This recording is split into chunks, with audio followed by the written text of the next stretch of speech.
आज हमारा जो प्रोग्राम है आम आदमी पार्टी का वो ये है कि हम नीचे से स्टार्ट करें। पहले हमारी जो नीति थी अगर भाई हम एमपी से स्टार्ट कर रहे थे, 2 बार देखा हमने, इसका कोई बढ़िया रिजल्ट नहीं आया।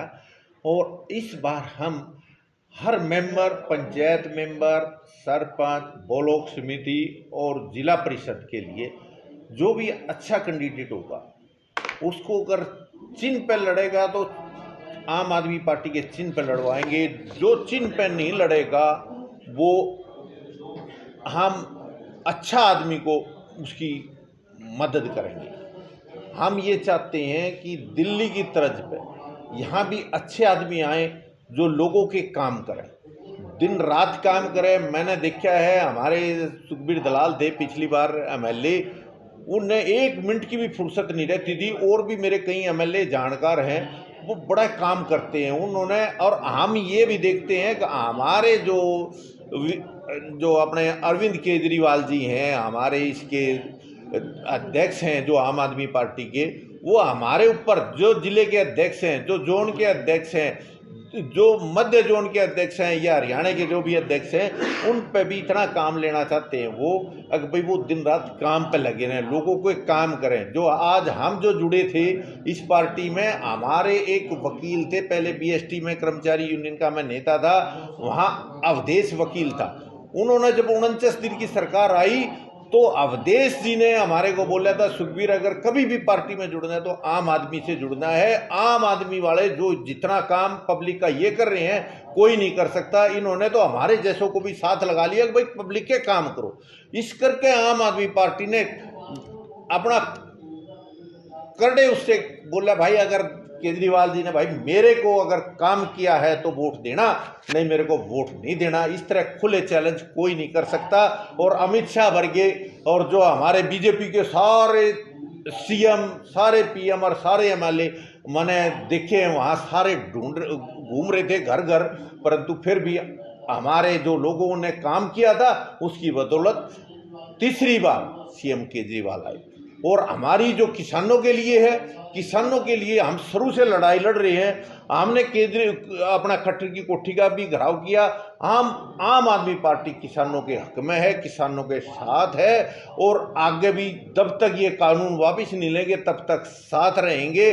जितनी मदद हो सकेगी वो हम किसानों की करेंगे और वो करते रहे हैं। आगे भी हमारा ये है कि ये कानून बहुत गलत है, ये कानून से बहुत भारी आम आदमी को बहुत भारी नुकसान होगा और सरमाएदार दिन पर दिन कई गुना बढ़ते चले जाएंगे। आज किसान आंदोलन 80 दिन से ऊपर क्रॉस कर चुका है। हरियाणा के कृषि मंत्री कहते हैं कि किसानों ने जो शहादत दी है वो स्वेच्छा से मर रहे हैं। बहुत शर्म की बात है कि कभी खट्टर साहब इनको आतंकवादी कहते हैं, कभी पाकिस्तान से जोड़ते हैं, कभी चाइना से जोड़ते हैं। भाजपा के विधायक इनके ऊपर पत्थर बरसवाते हैं। लाल किले पे सुनियोजित षड्यंत्र करके इनके ऊपर केस बनाए जाते हैं। किस तरह की सोच देश के अन्नदाता के प्रति बीजेपी की सरकार की बन गई है। देश के प्रधानमंत्री संसद में बोलते कि एमएसपी थी, है और रहेगी। 4% फसल की एमएसपी मिलती है आज हिंदुस्तान के अंदर। हरियाणा और पंजाब, दिल्ली, पश्चिमी उत्तर प्रदेश और राजस्थान के अंदर 60% फसल को एमएसपी मिलती है, उसको भी खत्म करने पे तुले हुए। अडानी और अंबानी के हाथों इस किसान की फसल को गिरवी रखना चाहती है भारत सरकार। बार बार संसद में भी हमने आवाज उठाई और देश का किसान चारों तरफ ये आवाज उठा रहा, परंतु सरकार कान और आंख बंद करके यातना देने पे जुटी हुई है।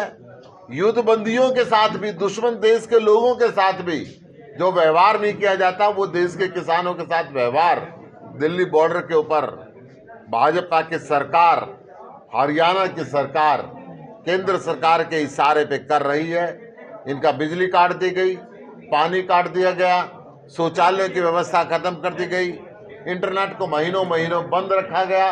अभिव्यक्ति के आधार को भी कहीं ना कहीं डिस्टर्ब किया जा रहा है। मैंने 2 दिन पहले संसद के अंदर सवाल उठाए थे कि ऑक्सफोर्ड यूनिवर्सिटी कि एक रिपोर्ट है कि दिल्ली के हिंदुस्तान के आम चुनाव में जनता के मत को प्रभावित करने के लिए झूठे सोशल मीडिया का इस्तेमाल किया जाता है। भारतीय जनता पार्टी की साइट के ऊपर 30% कंटेंट झूठा है। इस रिपोर्ट पे मैंने ये भी कहा था कि 2019 के आम चुनाव के अंदर भारत के चुनाव आयोग ने इस बात को माना था कि सोशल मीडिया का दुरुपयोग करके जनता के मत को प्रभावित किया जा रहा है। और ऑक्सफोर्ड यूनिवर्सिटी की रिपोर्ट के अंदर कहा था कि इससे हिंदुस्तान के लोकतंत्र को खतरा है। संसद में इस बात को माना गया। संसद में मंत्री जी ने जवाब दिया। जवाब देते समय ये कहा कि हम उनके ऊपर अंकुश लगाएंगे, हम उनके खिलाफ कार्रवाई करेंगे। परंतु मैंने पूछा था कि कानून बताओ जिस कानून में हिंदुस्तान के हर व्यक्ति को बराबर समझा जाए। कौन सा कानून आप इस झूठी चीजों को रोकने के लिए ला रहे हो? तो जवाब नहीं दे पाए थे वो।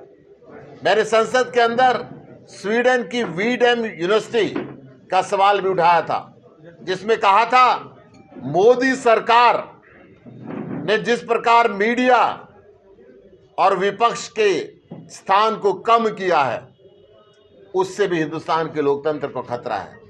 हालांकि सभापति महोदय ने मुझे वो पूरी रिपोर्ट डिस्कस करने की अनुमति नहीं दी, परंतु मैंने वहां पर ये सवाल उठाया था कि किस प्रकार आपने मीडिया को दबा के रखा है और किस प्रकार आप विपक्षी दलों के ऊपर नाजायज केस बनवा के, जैसे आज किसानों के इस आंदोलन को आप नाजायज केस बना के खत्म करना चाहते हो, किसानों को डरा धमका के जेल की धमकी देके राजद्रोह के केस लगा के इस आंदोलन को कुचलना चाहते हो, इसी प्रकार आप विपक्ष को भी कुचलना चाहते हो।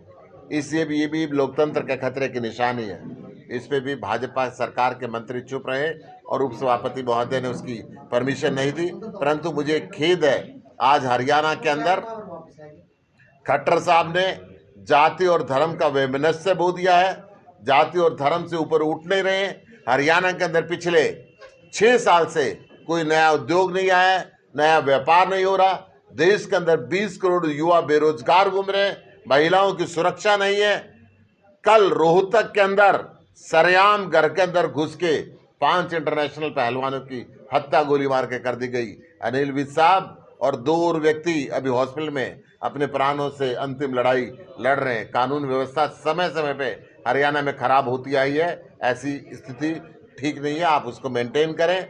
महिलाओं को सुरक्षा दें, युवाओं को रोजगार दें, व्यापारियों के व्यापार को सुगम करें। और आज हरियाणा का किसान देश के बाकी किसानों के साथ मिलकर जो बॉर्डर पर बैठा हुआ है, अच्छा होगा आप विधानसभा में एक विशेष सत्र आयोजन करें और उसमें हरियाणा के किसानों की हालत पे चर्चा करें, इस आंदोलन पे चर्चा करें और इन तीनों काले कानूनों को वापस लेने की सिफारिश केंद्र सरकार को करें, ताकि हरियाणा का किसान ये महसूस कर सके कि हरियाणा की सरकार, जेजेपी और बीजेपी की सरकार किसान की विरोधी सरकार नहीं है। अन्यथा आप किसान विरोधी सरकार की छवि प्राप्त कर चुके हैं। आपने भी सुना होगा क्या? मैंने सबसे पहले यही बताया कि मुझे बहुत खेद है जब जेपी दलाल जी ने ये कहा कि किसान स्वेच्छा से मर रहे हैं। कोई दुनिया के अंदर स्वेच्छा से नहीं मरता, आदमी मजबूरी के अंदर मरता है और इनकी शहादत का ये मजाक उड़ा रहे हैं। ये जहाँ पे ये इन्होंने अपनी इंटेंशन दिखाई कि किसानों के प्रति इनकी संवेदना कितनी खत्म हो चुकी है। जब किसान, बुजुर्ग किसान या युवा किसान अपनी शहादत देता है, 80 दिन से 3 डिग्री के टेम्परेचर में बैठा हुआ है, सारी सुविधाएं आपने बंद कर दी और आप कहते हैं स्वेच्छा से मर रहा है। स्वेच्छा से नहीं मर रहा, इनकी शहादत रंग लाएगी और आपको इस बात का जवाब देना। आज का जो कार्यक्रम था इसके बारे में क्या कुछ कहेंगे? क्या रणनीति बनाई गई जिला स्तर की आज बैठक? देखिए, आज हमारा आने का मुख्य मकसद यही था कि देश में जो किसान आंदोलन चल रहा है, सरकार किसानों के विरोध में काम कर रही है। हमारी ड्यूटी बनती है, हमारा नैतिक दायित्व बनता है कि हम उनका सहयोग करें, गांव-गांव में जाएं, जो लोगों से मिलें और तन से, मन से, धन से जो व्यक्ति जैसे सहयोग कर सकता है, हम उनका सहयोग करें। सर, आपके दिल्ली में कुछ दिन पहले जय श्री राम का नारा लगाने पर रिंकू शर्मा, एक युवा जिसने मोदी जी के आह्वान पर केवल शोभा यात्रा निकाली थी, उसकी हत्या कर दी जाती है। तो अब दिल्ली सरकार कौन सा कदम उठाने वाली है? देखिए, दिल्ली सरकार ने कानून व्यवस्था दिल्ली सरकार को थोड़े दिन के लिए केंद्र सरकार दे दे तो ऐसे सारे मुकदमे रोक देंगे। ये मैं आपको यही बता रहा हूँ। हमने गृह मंत्री जी से इस पर इस्तीफा मांगा है उनका।